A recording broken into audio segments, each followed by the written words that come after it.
You are now seeing in the Middle East the war between Iran and the USA and Israel.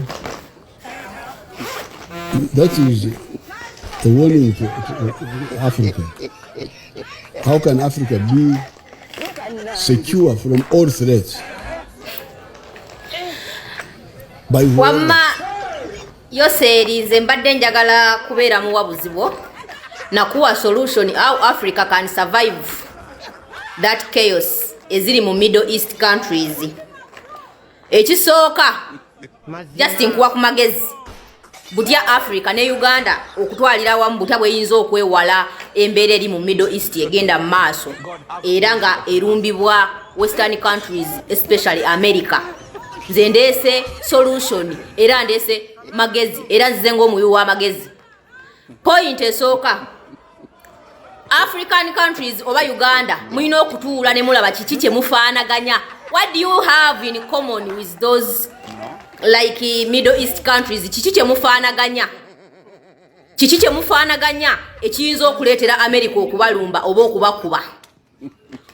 Era bw'onooba okitegedde ky'ofaanaganya n'ensi ezo eziri mu Middle East okisolovinge immediately.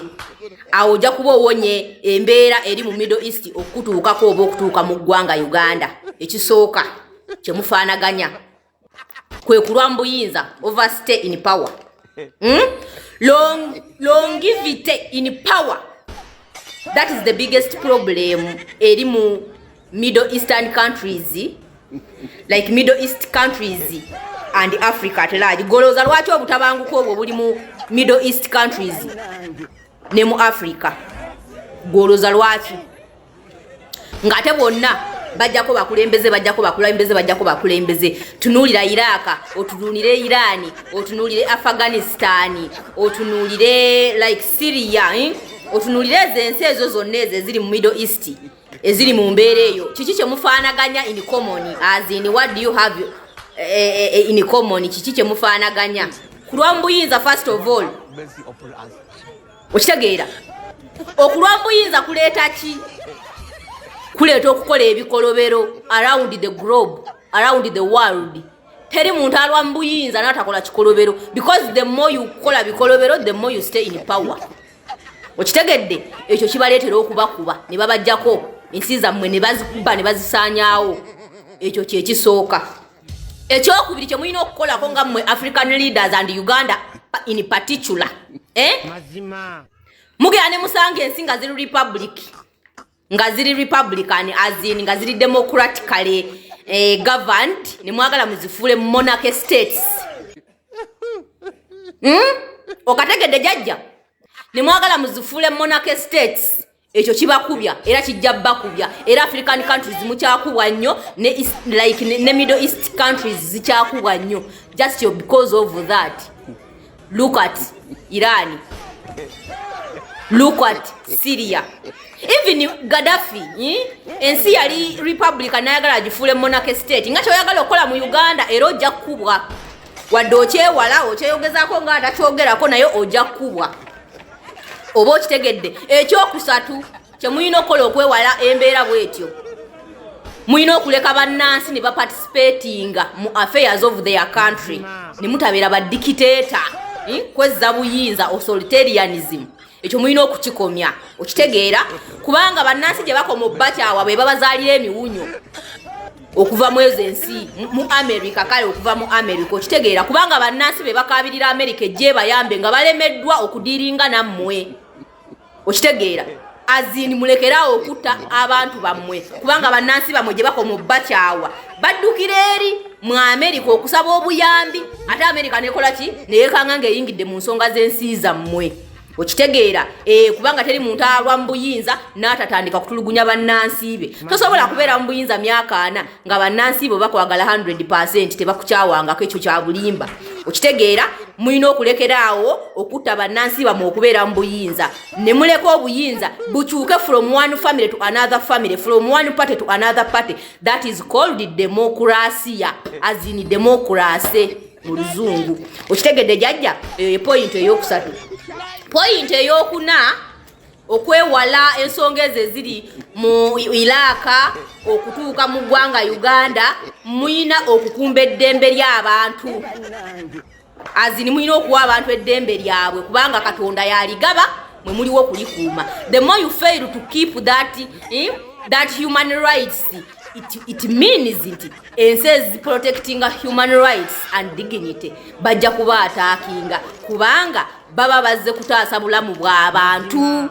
Okitegeera jajja so kati gwe nga tonakwogera Africa tunakwasaganya tutya ekintu kino Africa how are we going to solve this ekiri mu Middle East tekituuka mu Africa.